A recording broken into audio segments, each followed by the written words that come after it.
Hi, my name is Dr. Rose Schlaff. I'm a health coach and pelvic floor physical therapist, and I specialize in helping women with pelvic pain reclaim their sex lives and get back to having sex without pain and without fear.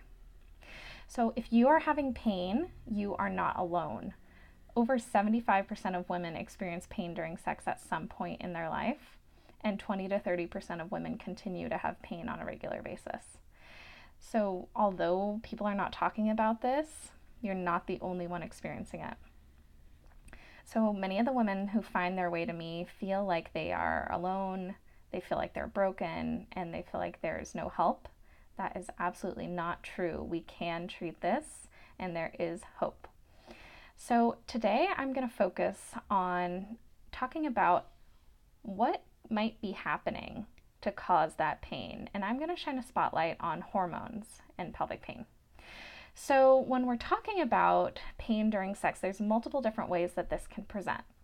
So one is pain deeper inside. That's usually either pelvic floor muscle dysfunction or sometimes even endometriosis. But today I'm going to focus on pain at the opening. So if you think about the vagina, basically here is the vaginal opening.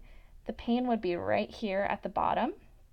And if you look at your tissue, you might see redness or irritation. And oftentimes this is categorized as like it feels like sandpaper scraping or stinging or burning. And it oftentimes is also accompanied by vaginal dryness.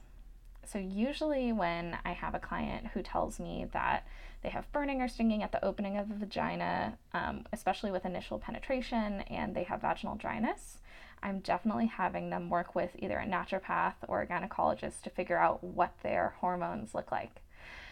So there's 3 big reasons why your hormones might be out of whack, with a bonus 4th reason.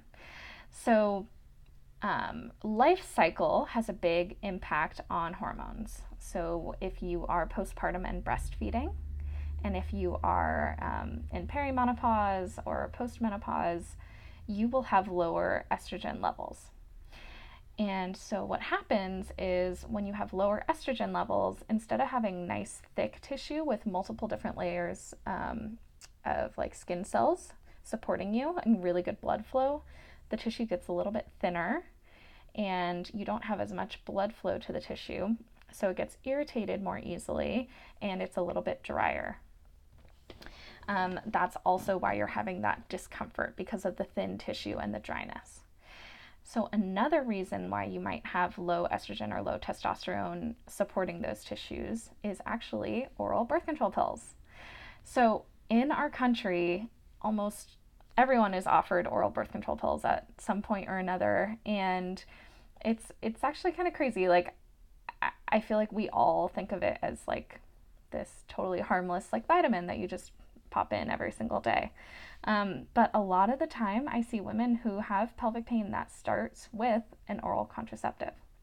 So here's why. When you are on the pill, your liver produces a protein called sex hormone binding globulin. And what that protein does is it actually binds to your sex hormones like estrogen, testosterone, and it keeps them from working in your body. So think about it like this. If you are at a dog park and every puppy in there is off leash and able to play, that's kind of like your hormones in your body. So every off leash puppy that's able to run and play in the park is like your hormones doing their job in your body. What happens with sex hormone binding globulin is they come around and they actually leash those puppies. So there's still puppies in the park, but they're not able to run and play and do their job.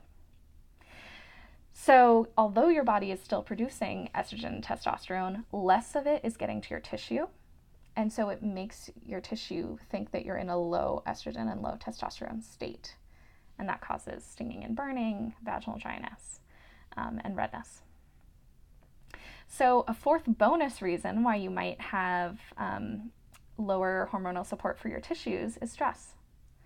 So when we are stressed and when we are in fight and flight, our body actually shifts the focus away from our endocrine producers. So basically, like, all of our hormones take a back seat to, like, speeding up our blood pressure, our heart rate, getting us ready to run from that lion. So if we're in a chronic state of fight and flight, a chronic state of stress, this can decrease the hormones that are able to get to your tissues.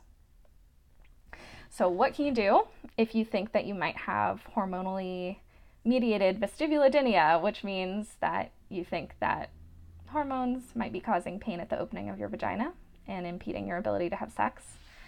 There's a couple things. So ask your doctor to check your hormone levels. You can add a little bit of topical estrogen or topical testosterone, again, working with a doctor of how to manage that. And you can also add a vaginal moisturizer. So this is kind of like lotion for your vaginal tissues. And basically what you do is you put a pea-sized amount on your finger, and every day you just rub it into the opening of the vagina. And you're basically just moisturizing those tissues, giving them a little bit of extra help and support.